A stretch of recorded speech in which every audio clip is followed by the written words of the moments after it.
الرحمن الرحیم بسم اللہ الرحمن الرحیم۔ اس وقت آپ مسجد حنانہ میں موجود ہیں۔ حنانہ کہتے ہیں لغت میں ایک اونٹنی کے بچے کو کہ جو اپنی ماں کو کھو چکا ہو اور بہت زیادہ رو رہا ہو، گریے سے حنانہ۔ مسجد نبوی میں بھی ایک ستون حنانہ ہے، وہ ستون کے جو گریا کرتا تھا رسول اللہ کے فراق میں۔ رسول اللہ ایک ستون سے ٹیک لگائے خطبہ دیتے تھے جب تک ممبر نہیں بنا تھا۔ پھر جب ممبر بن گیا تو رسول اللہ جب ممبر پہ خطبہ دیتے تھے تو اس ستون نے گریا کرنا شروع کیا کہ میں رسول اللہ کے جسم اتھر کے مس ہونے سے محروم ہو گیا، تو لہٰذا اس مقام کا نام ہوا ستون حنانہ۔ اسی طریقے سے یہ ہے مسجد حنانہ، اور مسجد حنانہ کی خاصیت یہ ہے کہ یہاں پر دو واقعات ایسے پیش آئیں کہ جب یہاں پر موجود ایک ستون اور دیوار نے گریا کیا ہے اہل بیت پر۔ پہلا واقعہ یہ پیش آیا کہ مسجد کوفہ جہاں ساتھ میں بیت علی ہے، اس بیت علی سے مولا علی علیہ السلام کا جنازہ جا رہا تھا نجف۔ تو مولا علی علیہ السلام کے تدفین کی مختصر تفصیل یہ ہے کہ مخفیانہ دفن کیا گیا۔ مولا کی ابتدا میں کوفہ والے ساتھ میں تھے اس جنازے کے، پھر مولا نے وصیت کی تھی کہ جب کوفہ سے باہر نکل جاؤ تو سب سے کہنا کہ سب واپس چلے جائیں، فقط مخصوص اصحاب ساتھ میں رہیں، اور میرے جنازے کو ایک اونٹنی پر رکھ دینا، وہ اونٹنی چلتی جائے گی۔ کوفہ اور نجف آج بھی ایک فاصلہ ہے، ہم بائی بس جاتے ہیں، اس کا مطلب ہے کہ بہرحال ایک فاصلہ ہے۔ تو کوفہ میں مولا نے کہا کہ وہ اونٹنی چلتی جائے گی اور وہ اس کے پیچھے چلتے رہنا ساتھ میں، وہ ایک جگہ جا کر رک جائے گی جس کا نام، اس مقام کا نام ہے نجف، وہاں اس جنازے کو اتار دینا، وہاں میرے جد آدم اور نوح علیہ السلام کی قبر ہوگی، وہیں ساتھ میں ایک اور قبر آمادہ ہوگی پہلے سے، وہیں مجھے دفن کر دینا جو انبیاء علیہ السلام نے آمادہ کی ہے میرے لیے۔ اس مقام سے لیکن وہ جنازہ گزرا تھا کوفہ سے جاتے ہوئے، یہ شہر کوفہ ہی میں آپ، اس مقام سے جنازہ گزرا تو ایک دیوار نے اور ستون نے جھک کر مولا علی کو سلام کیا، السلام علیک یا امیر المومنین۔ ویسے تو روایت میں یہ بھی ہے کہ کوفہ کے درخت جھک کر اور کوفہ کی اور دیواریں جھک کر بھی مولا علی کو سلام کر رہے تھے، السلام علیک یا امیر المومنین، لیکن خاص اس مقام پر اس ستون نے گریا بھی کیا اور سلام بھی کیا مولا علی کو۔ تو ایک واقعہ تو یہ پیش آیا کہ مولا علی کے جنازے کو یہاں سلام کیا گیا۔ دوسرا واقعہ یہ پیش آیا کہ جب شہیدان کربلا کے سر کربلا سے لائے جا رہے تھے کوفہ، تو اب یہ واقعہ ہے اب کربلا سے کوفہ کا، کہ جب کربلا سے کوفہ یہ سر لائے جا رہے تھے اور لٹا ہوا قافلہ اس مقام سے گزرا۔ ہم جائیں گے جب مسجد کوفہ تو ساتھ میں بیت علی ہے، اور بیت علی کے ساتھ ہی وہ مقام بھی ہے جہاں ابن زیاد کا دربار تھا، تو یہاں سے یہ قریب ہی ہے، تو وہ قافلہ یہاں سے گزرا، تو اس مقام پر سر امام حسین علیہ السلام کو رکھا گیا، اور آپ اندر دیکھ سکتے ہیں کہ اس کی شبیہ بھی موجود ہے، ایک تصویر۔ ایک واقعہ بیان کیا جاتا ہے کہ ایک عیسائی راہب آیا اور اس نے کہا کہ یہ سر مجھے کچھ دیر کے لیے دے دو تاکہ میں اس سر کی تصویر بنا دوں، اس کو کندہ کر دوں اپنے پتھر پر۔ اس واقعے کی شبیہ یہاں اندر آپ کو ضریب میں نظر آئے گی، آپ دکھانا چاہیں تو دکھا سکتے ہیں تاکہ ہمارے ساتھ میں جو آن لائن دیکھنے والے ہیں وہ بھی دیکھ لیں۔ تو یہاں سر امام حسین علیہ السلام رکھا گیا اور وہ اس کی شبیہ بناتا رہا۔ اس مقام پر پھر جو درخت تھا یا ستون تھا اس نے پھر جھک کر امام حسین علیہ السلام کو سلام کیا، السلام علیک یا ابا عبداللہ، اس نے گریہ کیا۔ لہٰذا یہ غم کا مقام ہے، گریے کا مقام ہے۔ امام جعفر صادق علیہ السلام، اللہم صلی علی محمد وآل محمد، مولا کے نام پر ایک مل کے صلوات بھیجیے گا اور محمد اور آل محمد پر، اللہم صلی علی محمد وآل محمد۔ امام علیہ السلام جب مسجد کوفہ سے آتے تھے حرم امیر المومنین میں، تو کوفہ سے وہ آ رہے ہیں مولا علی کے حرم میں، تو 3 مقام ایسے تھے جہاں نجف میں وہ نماز پڑھتے تھے اس راستے میں۔ اس میں سے پہلا مقام یہ ہے، اور امام کے اصحاب نے، یا ایک روایت یہ کہ امام کے خود فرزند اسماعیل وہ ساتھ میں تھے امام کے، تو انہوں نے پوچھا کہ یہاں اس خاص مقام پر نماز پڑھنے کی کیا وجہ ہے؟ تو اس وقت امام جعفر صادق علیہ السلام نے بیان فرمایا کہ یہاں تعظیم کے ساتھ زیارت کرو اور نماز پڑھو، اس لیے کہ میرے جد حسین کا سر یہاں رکھا گیا تھا۔ تو یہاں زیارت و ہدیہ ابا عبداللہ الحسین علیہ السلام کی 2 رکعت نماز ہم پڑھیں گے۔ دوسرا مقام خود حرم امیر المومنین میں جا کر امام جعفر صادق علیہ السلام نماز پڑھتے تھے۔ وہ بھی ایک خاص مقام تھا جو اب پہلے اس پر ایک سفید گنبد بنا ہوا تھا حرم کی گزشتہ تعمیرات میں، اب وہ گنبد ختم ہو گیا ہے. وہ اگر ہو سکا تو آج جو آشنائی با حرم کا پروگرام ہے تو میں آپ کو بتلاؤں گا کہ امام جعفر صادق علیہ السلام کہاں نماز پڑھتے تھے. اور تیسرا مقام ہے وادی السلام میں مقام امام زمانہ علیہ السلام. وادی السلام کل ہم انشاءاللہ جائیں گے. تو وادی السلام میں جو مقام امام زمانہ علیہ السلام ہے، جو وادی السلام کے اس وقت راستے سے تھوڑا سا آگے جا کر آتا ہے، وہاں بھی امام جعفر صادق علیہ السلام نماز پڑھتے. 3 مقام لکھے ہوئے تاریخ میں، ان میں سے ایک مقام یہ ہے. تو حجت خدا کے نماز پڑھنے کا مقام ہے، ان کا سر یہاں رکھا گیا اور شہیدان کربلا کے سر رکھے گئے. ایک روایت تو یہاں تک بھی ملتی ہے کہ بعض شہیدوں کے سر پھر یہیں دفن کر دیے گئے. ایک روایت چاہے ضعیف صحیح لیکن بہرحال ملتی ہے. امام حسین علیہ السلام کا سر کہاں دفن ہوا اس کے لیے بھی کم از کم 6 احتمال ہے کہ امام حسین علیہ السلام کا سر ہے کہاں.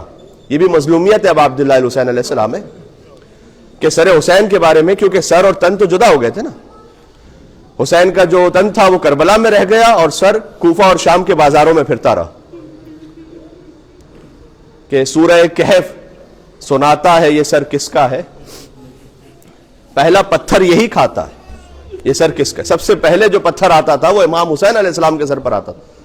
امام حسین علیہ السلام کیوں سورہ کہف سنا رہے تھے؟ شام کے مصائب میں ایک کیفیت ہے، جو روایت ہے، آپ جب مصائب کی مختلف روایات کو ترتیب سے جوڑتے ہیں تو سمجھ میں آتا ہے کہ واقعات کس طرح سے ہو رہے تھے. اس میں سے ایک روایت ہے جو چوتھے امام نے بیان کی ہے مدینہ میں. مدینہ میں امام نے کہا تھا نعمان بن منظر مدائنی سے کہ اے نعمان، ہم پر شام میں 7 طرح سے ایسے مصائب آئے تھے کہ یہ مصائب کے بعد باقی اس سے پہلے جو کچھ ہوا وہ مجھے اس سے بہت کم محسوس ہوتا تھا. اس سے پہلے کیا کچھ ہوا تھا؟ کربلا میں بابا کا لاشا پامال ہوا، خیمے جلائے گئے، تماچے لگے بچوں کو. لیکن کہا کہ 7 وہ منزلیں تھیں شام میں. اس میں سے ایک منزل امام نے بیان کی کہ یہ ظالم جب ہمیں شام میں لے کر پہنچے، ابھی کچھ دنوں پہلے میں شام میں تھا تو سارا منظر میرے ذہن میں آ رہا ہے، تو بی بی ام کلثوم نے کہا تھا کہ اے شمر ہمیں وہاں سے لے جا جہاں پر کم مجمع ہو. تو اس لعین نے طنز کرتے ہوئے بی بی کو جواب دیا کہ اب تک اپنے آپ کو شہزادی سمجھ رکھا ہے، ہماری قیدی ہو، جہاں سے ہم چاہیں گے وہاں سے لے کر جائیں گے. اور باب الساعات وہاں پر ہے، وہاں پر کئی گھنٹوں تک وہ قافلہ کھڑا رہا کہ تماش بینوں کا ہجوم تھا، تالیاں پیٹنے والے تھے. مغنیہ عورتوں کو بلایا گیا تھا جو بی بی زینب کے سامنے گانے گا رہی تھی. یا اللہ. اور پھر ان لعینوں نے یہ کام کیا، چونکہ بیویوں نے کہا تھا کہ اچھا کم از کم ایسا کر لے کہ سروں کو آگے رکھ تاکہ لوگوں کی نگاہ سروں پر پڑے، کٹے ہوئے سر ہے اور وہ ہماری طرف نہ آئے. لیکن انہوں نے ایک ایک شہید کا سر ایک ایک بی بی کے ساتھ لا کر کھڑا کر دیا نوکے نیزہ پر. تو بی بی زینب کے ساتھ امام حسین کا سر تھا، بی بی ام کلثوم کے ساتھ ابو الفضل عباس علیہ السلام کا سر تھا، اور بیویوں کے ساتھ حضرت علی اکبر، حضرت قاسم کے سر تھے. اور اگر یہ روایت میں نے نہ دیکھی ہوتی تو صحیح نہیں تھا پھر اسے پڑھنا، اس لیے کہ میں کتاب سے دیکھ کے پڑھ رہا ہوں. یہ سروں کو اچھالتے تھے اور گراتے تھے، اور پھر اونٹوں کی ٹاپوں تلے رونتے تھے اور پھر اٹھاتے تھے اور پھر کھیلتے تھے. یا اللہ. یہ سر امام حسین کی مظلوم داستان ہے. تو اس لیے امام حسین علیہ السلام کا سر بالآخر پھر کہاں گیا؟ سب سے معتبر روایت تو وہی ہے کہ امام زین العابدین اس سر کو واپس لے کر آئے اور کربلا میں جس میں امام حسین کے ساتھ جوڑا امام نے سر، اور پھر وہیں پر دفن کیا. لیکن ایک روایت مدینہ کی بھی ہے، جنت البقیع کی بھی ایک روایت ہے، ایک روایت مصر کی بھی ہے، ایک روایت شام کی ہے جہاں مقام راس ہے، آج تک موجود ہے مقام راس، اس کی زیارت پہ جاتے ہیں کہ شاید سر حسین وہیں دفن کر دیا گیا. کچھ شہیدان کربلا کی روایت یہ ہے. دیکھیں یہ مظلومیت ہے اہل بیت کی. فاطمہ زہرا کی قبر کا پتہ نہیں ہے، حسن مجتبیٰ کی قبر مسمار ہے، مولا زین العابدین، مولا محمد باقر، مولا جعفر صادق، ان کی قبر نہ کوئی نشان ہے وہاں پر، بس پتھر رکھے ہوئے خالی. اور اہل بیت علیہ السلام کے سر اقدس، خاص طور پر امام حسین کے سر اقدس کے ساتھ یہ ظلم ہوتا رہا. میں آخری ایک روایت پڑھتا ہوں کہ سر امام حسین اور بی بی سکینہ کا بڑا گہرا تعلق ہے. آپ نے سنا ہوگا مصائب میں کہ بی بی سکینہ گر گئی تھی جنگل میں. جو روایت میں نے پڑھی ہے اس میں دھکا دے کر گرا دی گئی تھی. یا اللہ. تو سر امام حسین کا جس نیزے پر تھا نا وہ نیزہ ایسا زمین میں گڑ گیا تھا کہ وہ آگے نہیں بڑھتا تھا.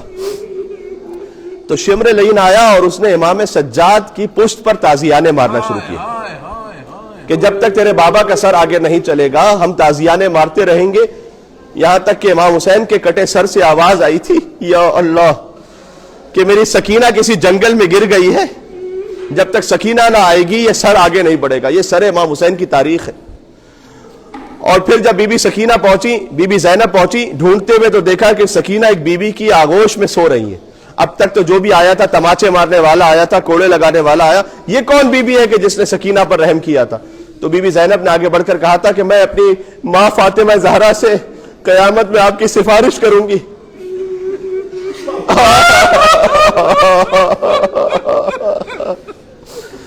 تو بی بی نے کہا اگر میں رحم نہ کروں تو اور کون رحم کرے گا؟ کل اللہ آپ کی آواز کچھ شناسا لگتی ہے, تعارف کروائیے گا. اب جو بی بی نے اپنے چہرے سے نقاب کو ہٹایا تو زینب کو اپنی ماں کا چہرہ کہ ماں زینب لٹ گئی اماں کہ بیٹی یہ امتحان کا وقت ہے جا. اور پھر روایت یہ ہے کہ بی بی سکینہ کو جب لے کر آئی تھی تو شمر نے کہا اب یہ بچی نہیں گر سکتی کیونکہ بی بی زینب نے کہا تھا میرے ساتھ. تو کیا کوئی اماری تھی, کوئی محمل تھی؟ نہیں عزیزوں, ایک رسی تھی شمر کے. خدا آپ کے گریے کو قبول فرمائے, کوئی غم نہ عطا فرمائے غم امام حسین کے, اس لیے کہ آپ سر امام حسین کے مقام پر امام حسین کی دختر پر ان کے سر پر گریا کر رہے. بس جب رسی سے باندھ کر یہ بچی شام پہنچی تھی اور رسی کو کھولا گیا تو پشت سکینہ لہو لہان ہو چکی. یا علی. پھر یہ سر ایک مرتبہ شام کے دربار میں بچی کی گود میں آیا جب یزید نے کہا تھا, ایک ایک جملے میں آپ جملہ ایک ہے, اس میں اگر آپ مصائب سمجھیں تو داستان ہے. اہل بیت کی بیویاں ایک طرف کھڑی تھی دربار میں, یزید نے کہا وہ جو چھوٹی بچی اسے درمیان میں لا کے کھڑا کر دو درمیان. تو ایک 4 سال کی بچی الگ سے درمیان میں کھڑی کر دی گئی ساری بیویوں سے جدا ہو کر. شرابیوں کا دربار ہے, عجب عالم ہے. اس وقت یزید نے کہا تھا کہ اگر تیرا باپ امام ہے تو میں تب مانوں کہ یہ سر جو میرے سامنے رکھا جس پہ یزید چھڑی مار رہا تھا یہ تیری گود میں پہنچ جائے. وہ سر سکینہ نے دامن پھیلا کر کہا بابا ظالم ہماری محبت کا امتحان لے رہا ہے. السلام علیکم یا ابا عبداللہ. یہ سر پھر سکینہ کی گود میں پہنچا دربار میں, اور آخری بار پہنچا یہ سر اس بچی کے پاس جب بچی زندان میں تھی اور وقت آخر تھا اور تشت میں حسین کا کٹا سر آ رہا تھا. کہا بوبی اماں مجھے کھانا نہیں چاہیے, پانی نہیں چاہیے, مجھے بابا سے ملنا ہے. بس وہ جیسے ہی تشت سے کپڑا ہٹا دیکھا حسین کا کٹا سر ہے. ہر بی بی نے کھڑے ہو کر سلام کیا. سکینہ نے جب آگے بڑھ کر سر گود میں لیا, یا اللہ ایک جملہ کہتا ہوں, اب تک حسین جھک کر سکینہ کو بوسہ دیتے تھے, اب سکینہ نے جھک کر حسین کو بوسہ دیا. کہ بابا من الذی قطع وریدک, یہ گردن کی رگیں کس نے کاٹ دی بابا آپ کی؟ من الذی خضب شیبتک بدمائک, بابا آپ کی داڑھی خون سے سرخ. یہ کہہ کر بس یہ آخری منزل تھی کہ سر حسین کو لے کر بچی خاموش ہو گئی. تمام بیبیاں تعجب سے تھیں کہ بچی تو اور زیادہ بیوی گریا کرتی تھی, یہ آواز کیوں بند ہو گئی؟ بس عزیزوں یہ منزل ہے, یہیں سے شام کی زیارت کی دعا مانگ کے جانا اور لکھوا کے جانا سر حسین کے مقام سے. سجاد آگے بڑھے, بہن کا شانہ ہلایا, کہا پھوپھی اماں انا للہ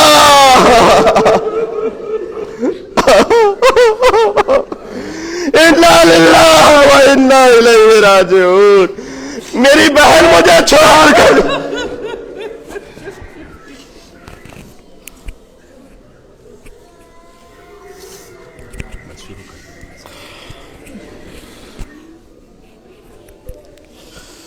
ہے جب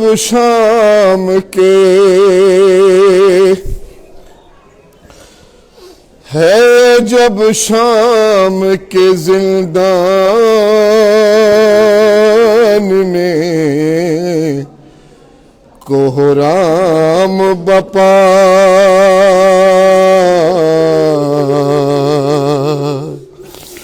ہے بین سے بالی سکینہ کے لرزتی تھی فضا سرد ہے سارا بدن زرد ہے غم سے چہرہ آہ کرتی ہے تو ہل جاتا ہے زندہ سارا خواب سے چونک کے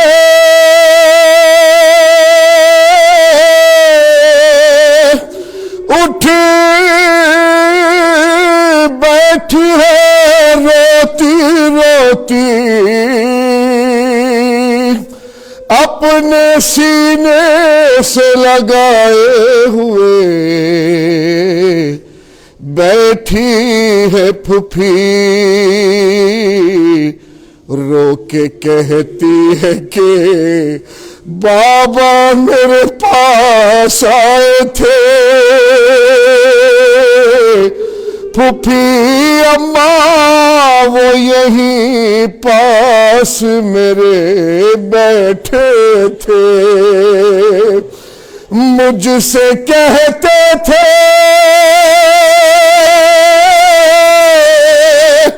میرا دل نہیں لگتا بیٹی آجا اب آجا میری گود میں آجا بیٹی کب سے بے چین ہوں صورت تو دکھا دو مجھ کو پھوپھی اماں میرے بابا سے ملا دو مجھ کو ارے وہ یہی ہوں گے کہیں آپ ذرا دے تو صدا کہیے ان سے میری جانب سے کہ بیٹی ہو فدا دور ہی سے ذرا آواز سنا دو مجھ کو ارے مانگیے اب نہ دعائیں میرے جینے کے لیے دیکھیے آ گئے بابا مجھے لینے کے لیے قبلہ رخ کر کے پھوپھی جان لٹا دو مجھ کو ہائے تقدیر کے مر کر بھی رہی زندہ میں اور قبر بھی پائی تو بچی نے وہی زندہ میں کیا خطا کی تھی سکینہ نے بتا دو مجھ کو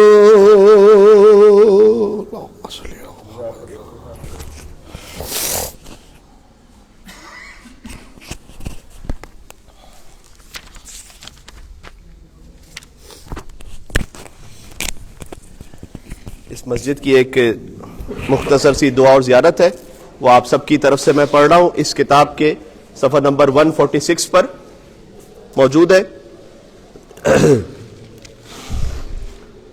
اس مقام کی زیارت جہاں سر امام حسین ایک رات کے لیے رکھا گیا تھا، اس مقام پر۔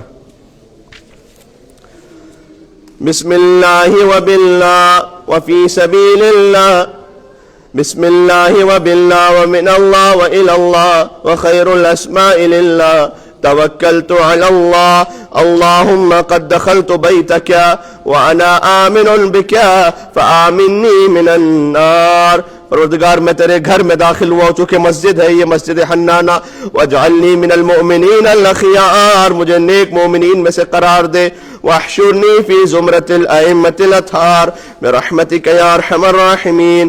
السلام علیک اپنا رسول اللہ، السلام علیک اپنا امیر المؤمنین، السلام علیک اپنا صدیقۃ الطاہرہ فاطمۃ سیدۃ نساء العالمین، السلام علیک یا مولاي یا ابا عبد اللہ ورحمۃ اللہ وبرکاتہ، اشہد انک قد اقمت الصلاة وآتیت الزکاة وامرت بالمعروف ونہیت عن المنکر وتلوت الکتاب حق تلاوته وجاہدت فی اللہ حق جہاده وصبرت علی الأذى في جنبه محتسبا حتى أتاك اليقين، أشهد أن الذين خالفوك وحاربوك والذين خذلوك والذين قتلوك ملعونون على لسان النبي الأمي۔ میں گواہی دیتا ہوں کہ اے آقا حسین، جس نے آپ کی مخالفت کی اور جو آپ سے لڑا اور جس نے آپ کا ساتھ نہیں دیا، وہ سب ملعون قرار دیے گئے نبی مکرم کی زبان سے۔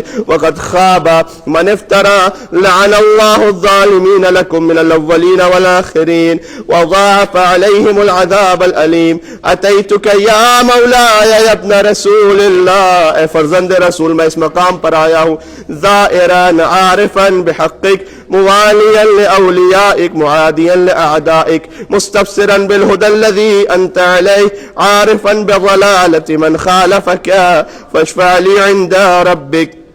اللہم انک تری مکانی، پروردگار تو میرے مقام کو دیکھ رہا ہے، وتسمع کلامی، اور میرے کلام کو سن رہا ہے، ولا یخفی علیک شیء من امری، اور میرا کوئی امر تجھ سے پوشیدہ نہیں ہے، وکیف یخفی علیک ما انت مکونہ وبارئہ، اور تجھ سے کوئی شے کیسے پوشیدہ رہ سکتی ہے جبکہ تو ہی خالق ہے اس کا۔ وقد جئتک مستشفعا بنبیک نبی الرحمہ، میں تیرے پاس آیا ہوں نبی رحمت کی شفاعت کے ساتھ، ومتوسلا بوصی رسولک فاسألک بہما ثبات القدم والہدى والمغفرہ فی الدنیا والآخرہ۔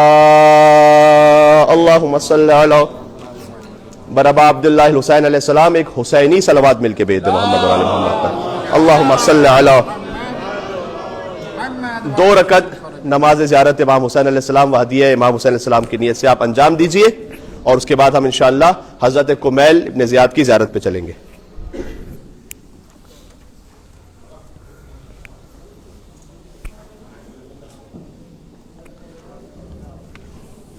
اور 10 منٹس بعد آپ سے گزارش ہے 10 منٹس تک باہر تشریف لے آئیے گا۔